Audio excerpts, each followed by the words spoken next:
How to use ClickUp with Make.com. Hello guys and welcome to this new tutorial. In today's video, I'm going to show you how simple and easy it is to use ClickUp with Make.com. So for those who doesn't know what is a ClickUp or what is also Make.com, it is going to be two simple platforms. One of them is going to be an, let's say, platform for automations just like Zapier, for example, but this is going to be more detailed and also more professional than it. It is going to be setting up some automations, some AI, let's say search, some AI bots, chat bots, or whatever, let's say automation that you want to run. And for ClickUp, it is going to be a project management platform, also CRM, if you want to qualify it for that. So basically, you can go ahead and manage your project from this platform, and why maybe you're going to use a connection between these two platforms. It is going to be very simple. If you are going to use ClickUp, you're going to have here some team working on right there, and maybe you're going to be not getting the time to set up some things after you have added maybe some tasks, or after you have added some lists, or something that you have changed on these spaces. So here, this is the role of Make.com to facilitate the task after you have added something to create the type of automations. So how we can connect these two platforms? It is going to be very easy. The two platforms are going to be compatible and also very smooth to run up. We're going to head over Make.com and we're going to sign in into our account.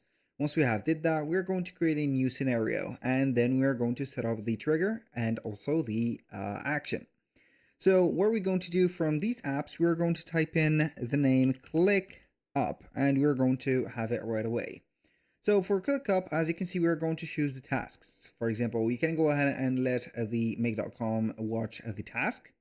For example, watch the tasks. For example, this is a trigger for a specific task or subtask. This is also the same thing.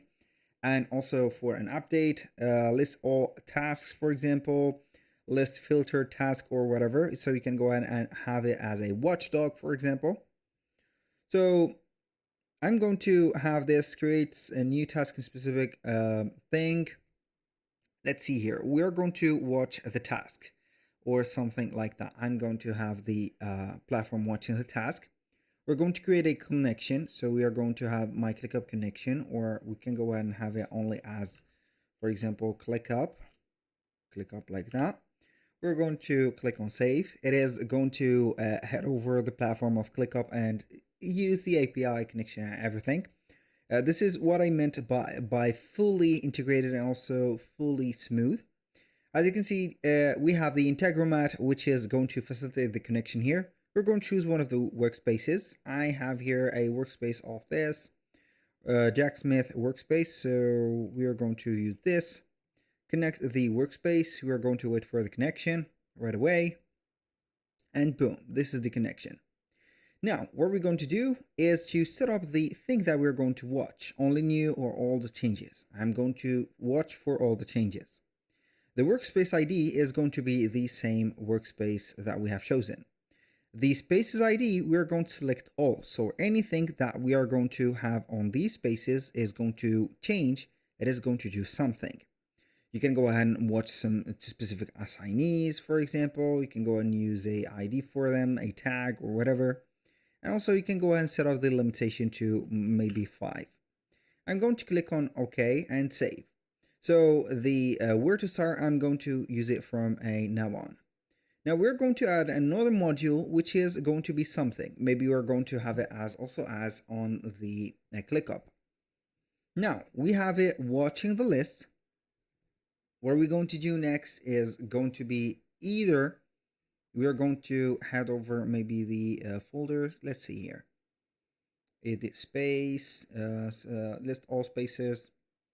We're going to see if we're going to have a target or something.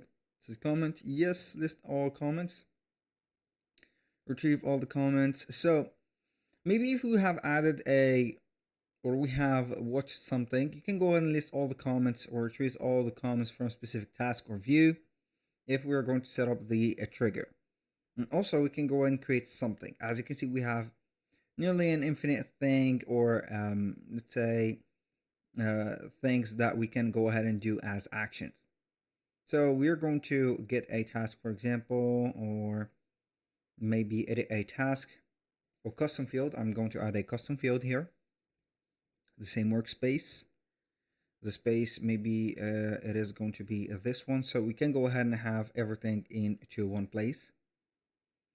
So the folder, we can go ahead and folder list. We're going to choose marine report.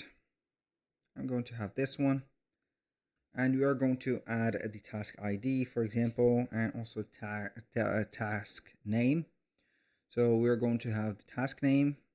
The content type is going to be a plain text, and the content we are going to have, for example, if you're going to change, or let's say that we have let it watch something on the task, we're going to have the status. The content is going to be the status. We are going to add this assignees, and we can go ahead and set up the status, for example, like that. The priority, we're going to let it as it is. So we're going to click on save, and here we have created at least an action. So you can go ahead and add other modules, you can go ahead and set up some filters and add routers, more modules, add notes, and then you can go ahead and run it once and test them out, as you can see, if it is going to have the thing right up. That was pretty much it for today's video. Thank you guys for watching. I hope that you have enjoyed the content, and I hope to see you in the next one.